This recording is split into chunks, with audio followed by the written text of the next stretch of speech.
Do you guys use these sticky things while reading books? I stick to traditional bookmarks. Yeah, I do with my law books, sticky posts. First of all, I didn't want a Western white person to touch my book. They pretend to understand the East when they don't know anything because they are very lacking in exposure. They're nice people, well educated, but not educated to the East. You know, it's not an understatement to say this book is a testament to the power of the mind, body, and spirits, you know, because you are actually talking to a 72-year-old who's just returned from a 3-month solo trip all over Argentina. Yeah. And you know why he did that? Because about half a century ago, Argentina and South America stole his heart. Hi Phil, hi Geetha, welcome to Kitabi Cabins. How are you guys? Hi, we're well, thank you. Delighted to be here. Yeah. Hi, Vaibhav. Yeah, and thank you for having us. I just finished reading your book, Racket Boy, and I found it to be very interesting. Oh, I have this sticky note somewhere. It's on the page 15. I don't know.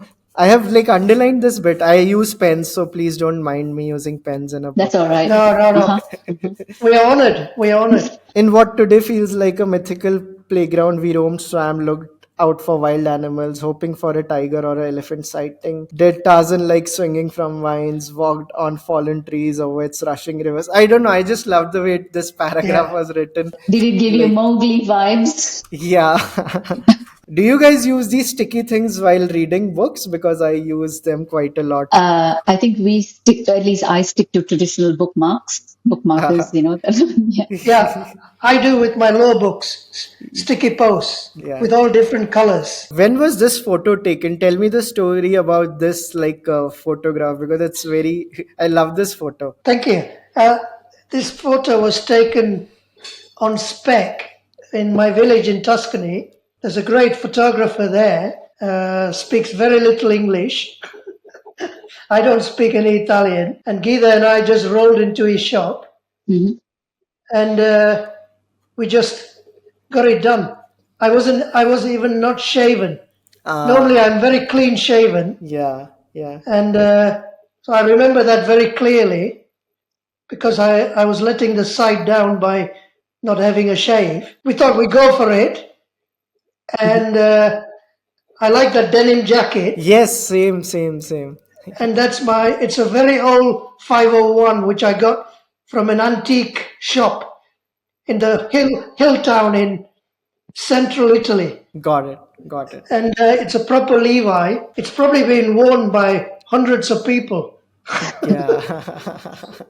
So, and the shirt is over 20 years old. So the Italians are very particular about what they wear. But what they wear high quality. And they don't go for mass buying. Whatever they have, they look after it. Yeah. So my template is that. So it's the simplicity of that picture.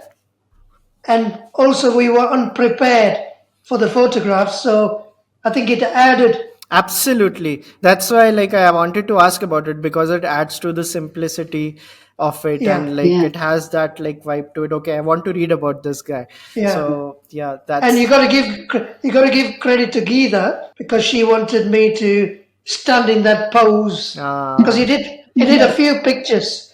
I remember that day very clearly, Vaibhav, because I was in Tuscany in his village for what we call a backshadowing trip, in that we had finished with the first draft of the book. It was completed after 15 months of working on the project, so it was ready. And I'm based in Kuala Lumpur, Malaysia, by the way, and I'd flown into Italy. And so I was getting to know his environment and all. So we just walked down from his house at the top of the hill, and there was this beautiful scenic shop with this Italian photographer, like Phil just described, who couldn't speak much English, but he was so passionate about it, you know. It was all gesticulations and a lot of hand movements and him, you know, telling, Philip, do this, you know, that, and stand here, do this, pose. And it was going on. And I still vividly remember the whole thing, you know, and the pictures, all the options that he gave us turned out beautifully. And we just picked this one. I also want to ask you, Geetha, when did you get on board on this project? When exactly did you connect with Phil to like write this book? Right. We began in 2021, in February, in fact, of 2021, when I had a call from a relative saying, he had connected with his childhood friend, who was also his neighbor, schoolmate, and all that back in the rubber estate in Kajang, Malaysia, where they grew up, and that Philip was considering doing something about his, possibly putting his life stories in a book, and he only wanted to work with a Malaysian writer. And my cousin said, "Look, you're the only Malaysian writer I know." And also at that time, my first book, which was a novel, had just come out. And so he asked, "Would you like to? Are you interested?" Of course, like Tuscany, who's not interested? So that's how Yeah. it began in 2021, February. So the project began like that. And we went on, like I said earlier, for 15 months. And we actually met for the first time in the flesh in June 2022. But the entire communication prior to that was all FaceTime. Yeah, this was right smack in the middle of COVID-19 when the lockdowns were still in force. So did you guys also have like a lot of experiences together? Phil, did you want Geetha to experience certain things your way when you guys were Yes. Yeah, three-dimensionally present with each other? absolutely. First of all, I didn't want a Western white person to touch my book. It's not my book, my story, because I've had numerous arguments with them. They pretend to understand the East when they don't know anything because they are very lacking in exposure. They're nice people, well educated, but not educated to the East. Yeah. So you can imagine my story having flashes in the East, flashes in the West, and suddenly I don't know where I am. And so Geetha came into my life. I often quote the saying, she was gift wrapped and sent from heaven. And as regards how we work, I enjoy mentoring young people. I've mentored 850 law students in England over 35 years. So they used to come and sit in my office for 2 weeks, 3 weeks, and and they're often very nervous, first time out of school, coming to a just for works experience. So I've got that concept of imparting information, and I enjoy shedding. Yeah. So I tend to ramble on sometimes. I just want to get it all in. So Geetha was the ideal person for that. And also it was quite therapeutic for me because I was offloading all the stuff from my subconscious. And also I wanted her to learn about the BBC, the Western life, red wine, how wine is drunk, how you drink tea in China, all sorts of silly, stupid things, but they all blended into that story of Racket Boy. So we used to spend 5, 6 hours talking. I would just go on about football or Bob Dylan or John Lennon or Pink Floyd or the House of Commons or something. Right. So it was all over the place, if it makes sense. Yeah. So that was how we worked. Yeah, and it was a challenge for me in the start, actually, trying to sort of streamline and vet all the volume of stories and recollections spanning decades. We are talking about 7 decades here, and then trying to develop some sort of a chronology and then creating a narrative arc and trying to put it all together in a cohesive manner, especially considering I never recorded any of our conversations that Phil was just talking about. Sometimes it can go on to about 7 hours. And so I just needed to listen and imbibe and, try to get as much as I could from our conversations. Any particular reason why you didn't record the conversations? See, I used to write for a lifestyle magazine and I have interviewed a lot of people also. For whatever reason, I just never liked that. I just felt it very impersonal when you have a device in between. I have just never been comfortable with that. So I've had a lot of people being quite quizzical also and not sure is like, is she doing the right thing? We are here talking for, so Those were just one-off interviews, but in our case, imagine we are talking about coming up with somebody's entire life.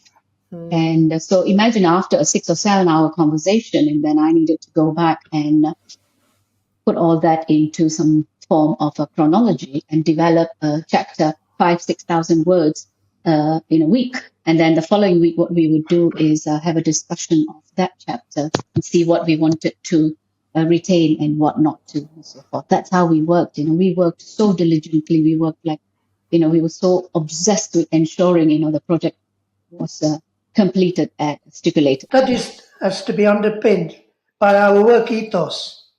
Now, Racket Boy's work ethos is all about discipline and consistency. And Geetha also had a similar thing. So once we had finished that initial chat, I think the first 2 weeks, wasn't it, Geetha? You prepared an arc. Yeah. So even though she didn't make any notes, there was an outline. Right. And she used to give me homework after the chat. Right. And from the homework, I used to, write whatever, quite a lot of stuff. And from that and the conversation we had earlier, she synthesized, that's one of her favorite words, and then she puts her imagination on it. Even though it's my book, there was her imagination comes into it, and it blended in so nicely. How lovely. Yeah, that's how the book. Yeah, absolutely. Yeah, so there was, it's not just discussions, there was a lot of research to do as well, because Phil, he has this habit of sharing. He is an amazing sharer, absolutely, about everything at all. So he would share with me so many links and photographs and details from the volume of diaries that he kept, which were all very helpful towards the entire project, So we had to do also, so it wasn't just that listening and the imbibing and the writing, there was a lot of cross-checking as well and editing going on. And for the most part, we operated on the same wavelength, so and the whole process has been a dynamic learning experience for me, What really helped me fantastic was Phil's preparedness to share everything about his life. Yeah, there was absolutely no-go area at all, and he laid everything to the bare bone. That fits in nicely with what I'm going to say, because I felt safe. So when you feel safe, it's like having a counselor or a psychiatrist. You're divulging when you feel safe. I felt safe divulging anything. Yeah. Whereas, so she made the environment or the platform for me to feel like that. So after that, the project just moved on, didn't it? And the book had to be totally, totally honest, because I wasn't frightened, apart from saying false things about people, because you can be sued for defamation or whatever, and that wasn't my intention anyway. But if it was true, even if the other person didn't like it, I would put it in. That's so great, because for me it's a very good benchmark of a good memoir or an autobiography or a biography, where a person is not afraid to showcase their imperfect parts. Like, because there is a filmmaker I really like, Elia Kazan, who made A Streetcar Named Desire. I think his autobiography is my favorite, because he showed the dark side of him in that Absolutely. book. Because a lot of times people like write biographies and autobiographies as a PR stunt to showcase their life in a certain way, so that they can win an award after that, and like it's a very PR manicured kind of an event, and I hate those kind of books. Me too. So it's great, like you like the how you Phil mentioned, like he felt safe to talk about every aspect of his life, and you guys were able to put in all the aspects of Phil's life in it. Yeah, and he's an amazing storyteller, which made it really absolutely enjoyable for me personally, of course. As he was narrating the many, many layers of his life, which was so varied. There's sports, there's law, there's travel, there's culture, there's people, psychology, mentoring, like he just shared with you. and his great empathy for the underdog, gathering peripheral knowledge, dealing with setbacks and losses. Just so many things. And as he would narrate his life, the scenes would often play like a movie in my head, you know. So it was for that reason, in fact, that I suggested that we do this in the first person. The writing is written in the first person, and this is an autobiography. I have to ask both of you, which is a biography slash autobiography slash memoir that really inspired you in your life? Mine is William Wilberforce. He was one of the guys leading the project in the 17th century, late 17th century, to abolition of slavery, from which comes the American Civil War later. So the whole thing, and there's a beautiful piano music to that called Amazing Grace, which has always been with me. And we've just done a movie with Geetha and I for 60 minutes, a documentary film, Oh, and it's underpinned with that music of Amazing Grace. oh, Very simple music, yeah. So William Wilberforce is somebody I respect, like, and he was a bit of an underdog physically. He had asthma. They belittled him in the House of Commons in England, and he was a great character. So the Prime Minister of England was showcasing his book, and I bought a book, and I had to talk about the book to him at an event in England because he liked William Wilberforce as well. So we were kindred spirits on that particular topic. So yeah, because his book is also honest, and after that I can't really remember because there are so many sports people like Lewis Hamilton yeah, or Michael Jordan, yeah, people like that, were a Schumacher, yeah, because I understand their pain in becoming to the top level because there's a lots of pain involved to get there. So I quite enjoy that from a pain point of view, how they struggled. Whereas William Wilberforce is more educational. It's many stratas of stuff in there. And I think it's a great book for any youngster to learn or read, because he used to speak for 8 hours in the House of Commons. Imagine Shashi Tahor in the Lok Sabha standing there right. for 8 hours, Yeah. and the leader of the Lok Sabha allowing him Huh. to speak because his oratory was so beautiful. Yeah. So everybody enjoyed it. Geetha, what about you? Which is a book that you really enjoy in the realm of the biographies? I have a number, but I think I will go with Frank McCourt's Angela's Ashes. It's one of the most, no, I think it is the most depressing uh, memoir that I've read. But, there's so much of rawness and pain. And it's a story of perseverance, how this little boy had come out of poverty-stricken island, and the history related to that and all that. It was, I found that deeply, deeply emotive and hard to finish reading the book. But it's that complete honesty. We go back to the theme of honesty and the rawness of the whole uh, story. It was Right. really, really very touching. And, it's a sort of book that is hard to get through, but once you do, you come out feeling like, what you're so privileged, just go do things that you really want to. And people have come out of things like that, such desperation. What you are going through is just so minuscule. It's nothing, you know. So I will give that to Frank McCourt's Angela's Ashes. I want to ask both of you, what's the definition of home for you? Because the theme of home, belonging has like time and again come in the book also. And there is a quote that I really like. I don't remember like the person who said it, but it goes something like home is a place where all your attempts to leave it ceases to exist.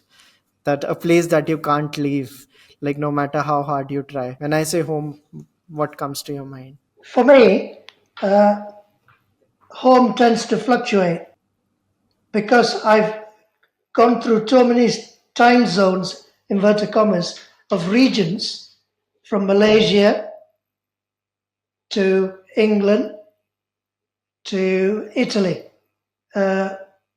So it's a momentary thing.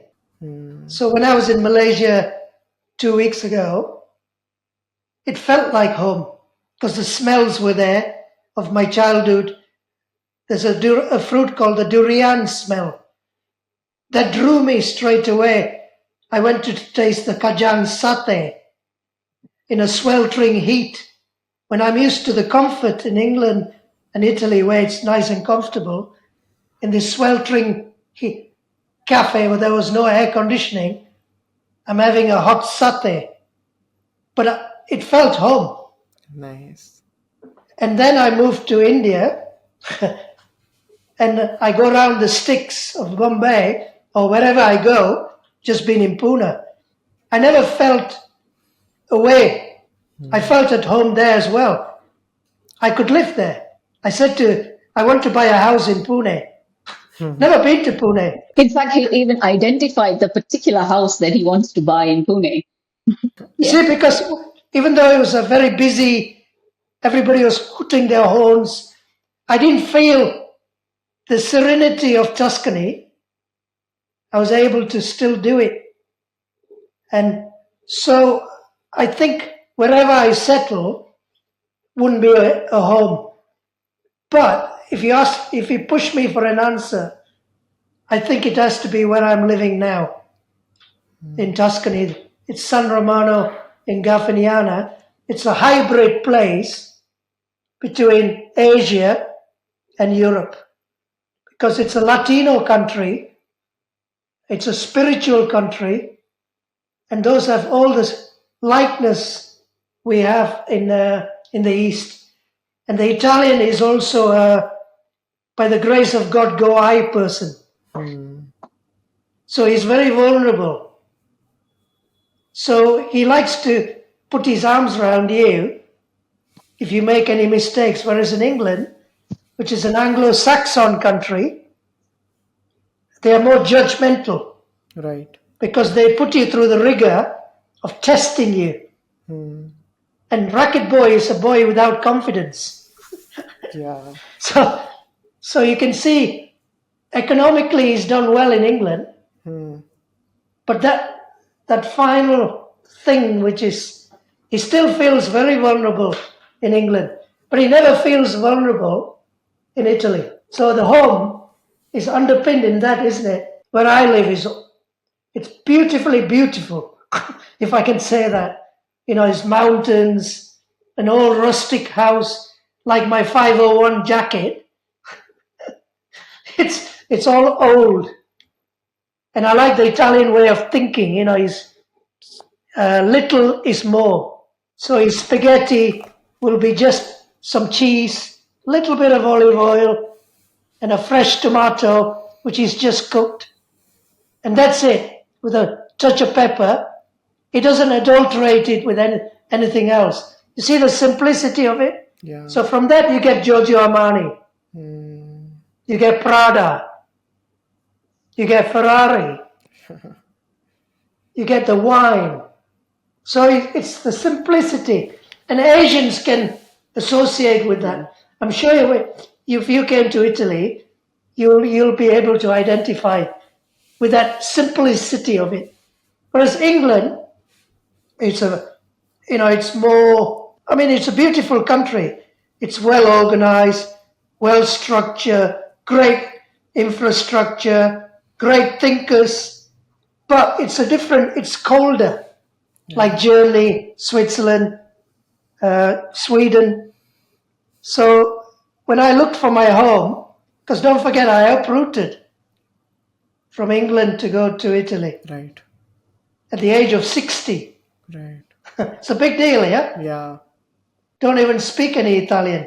When I had the comfort of all that stuff in England, all the bank managers knew me, the doctors knew me, the judges knew me. I threw all that away and went back to being rural again. What about you, Geetha? What's the definition of home for you? Well, I think this is the wavelength I have with Phil that I was talking about earlier. Like whatever he just explained to you in length, pretty much sums up what I feel uh, as well about home. For me, home is anywhere where I can find warmth, spirituality, and that simplicity that he was talking about. I'm a very people person, and anywhere I can find these elements, I'm happy to call it my home. Like when I'm fairly okay traveled as well. Yeah, when I've lived in England, and I love when I'm in not just in England, in the West, I love shopping in or buying pre-used stuff. I love their concept of charity shops. Which are usually looked down upon in our parts of the world, but I absolutely love that. That is the simplicity that I um, resonate with. And like when I'm traveling in India, I stopped drinking bottled water a long, long time ago. I drink local water. I walk into people's huts or homes and will happily have a plate of simple Italy and sambar, that's sold for 10 rupees or 20 rupees or whatever. And this is something that Phil and I continue to practice. He's always telling me his mantra is walk the talk. Yeah, and keeps doing that. Like our favorite joint currently here in Mumbai is this roadside biryani shop that sells absolutely amazing biryani for 40 rupees. You know, so we do that kind of stuff. And we So share it, and we share it. yeah, And the interaction with that guy who dishes out the biryani from his pan, this big pan. It's a delight, isn't it? yeah. I also want to speak to you guys about sports and like Phil, are you currently and actively playing badminton because badminton has been such a big part of the book? Like, but are you currently active? Yeah, very active. I don't play badminton. I'm now 72 years of age. So I do a lot of running. I run Oh, virtually every single day. And I do at least 7 kilometers every single day. wow, Snow, sun, uh, whatever. And I So can vouch for it. Yeah, I've seen him do it. wow. Yeah, in Italy, in England, in KL, in India. it's the mainstream of my positivity. Hmm. So I need the endorphins, the testosterone. Yeah. So my routine in Tuscany is I roll out of bed at 8 o'clock. First thing goes on is my running shoes. I don't even have a drink of water. I don't brush my teeth. I put my shorts on and my running shirt on, and off I go up a mountain. And I come back, I pick a strimmer up, put it on my back, and strim my land. I got a huge piece of land in Tuscany on a hill slope.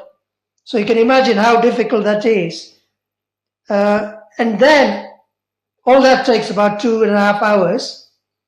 I come into the house and then I make something to eat. So I cook myself, by the way. It's all fresh food. So fitness, sports is all part of the same, and sleep is all part of my mantra. I don't do it obsessively, but I do it consistently. And I've followed all the great giants of sport since the age of 5. You can ask me any question on any sportsman, apart from horse racing. I can give you more or less a rough idea of what it is all about. Who is your biggest sporting inspiration? Would be Muhammad Ali because of his style of boxing, Nice. twinkling on the toes, and then the strokes. Because I play badminton like he does his boxing. I like elegance in sport. Poetry in motion. Poetry in motion. Yeah. I like the Rolex. I call it the Rolex movement. So everything I do, even the way I drive, Yeah. has got that feel about it. Because I don't drive aggressively. I drive in a very. I drive fast, but I anticipate. I'm watching the scene in front. I know you can't do that in India because it's It's chaos. impossible. But and it all stems from sport, and so training in itself is hard. So you got to train smartly. Yeah. So you're running, your strike pattern's got to be smooth. So when you come back, you don't have too many injuries, and also you're not so tired because you're moving in a good, nice position. Yeah. So Muhammad Ali is the king of all that, and also his oratory. And he's such a spiritual guy, and his oratory and poetry is something else, isn't it? So, and after that, there are 20, 30 different people. Footballers, my hero is Georgie Best. In tennis, it's John Newcombe from Australia. And squash, I got somebody. Motor racing, I've got Jim Clark from 1962. So Right. my depth is so much, of various things. Because I've been useless at school, all my energies were spent in useless information. And that useless information has come a great, great way when I'm a lawyer. Because being a lawyer is all about having a variety of information. And then how you communicate that with your client, like we are doing now. Yeah. The client enjoys it rather than being a straightforward lawyer, just, next. Yeah. So, and this is what I've been teaching my mentors as well, Yeah. or my mentees, because I take them for lunch, Yeah. they meet my friends. So I'm imparting all these things I've done, and that's part of the things I used to do with Geetha. I used, not for the sake of showing off, but for the sake of sharing. So, Vaibhav, I feel, it's not an understatement to say this book is a testament to the power of the mind, body, and spirits, because you are actually talking to a 72-year-old who's just returned from a 3-month solo trip all over Argentina. Yeah. And you know why he did that? Because about half a century ago, Argentina and South America stole his heart, when he hitchhiked his way all the way to the 1978 Argentina World Cup, taking it all in like his hero, Che Guevara. Just wanted to add that. So sports, so the Muhammad Ali, going back to him, again, if he can do it, I can do it. I mean, I won't be doing it to his level, but imagine the amount of training he must have done. So, here's me, Racket Boy, observing all this. Yeah. The simplicity of it all, Yeah. isn't it? Yeah. That's what floats my boat. Lovely. So, but this is amazing, guys. Like, I had a lovely time speaking to you, and I have read the Likewise. book. It's like I really, really liked it, and I would like really ask all of you guys who are watching this video to go and check out Racket Boy. It's available on Amazon. It is available in all the bookstores, I'm assuming, and we will also put the link of the book in description. So thank you so much, Phil. Thank you so much, Geetha, for your time. Thank you for Thank having you. us, Vaibhav. We enjoyed ourselves. Yeah, I just want to add here, Vaibhav, that Phil and I are now in India from May right up to the end of July for an extensive roadshow all around the country. We are covering 7 major states of the country, from the north to the south, to promote our book, to promote the India edition of Racket Boy. And we because we do feel that this book strongly resonates with Indian audience, and we would absolutely love participation from your readers, sorry, your listeners. Yeah, just wanted to add that. Thank you so much. Vaibhav. Yeah, we really enjoyed it. Thank you. Thank you.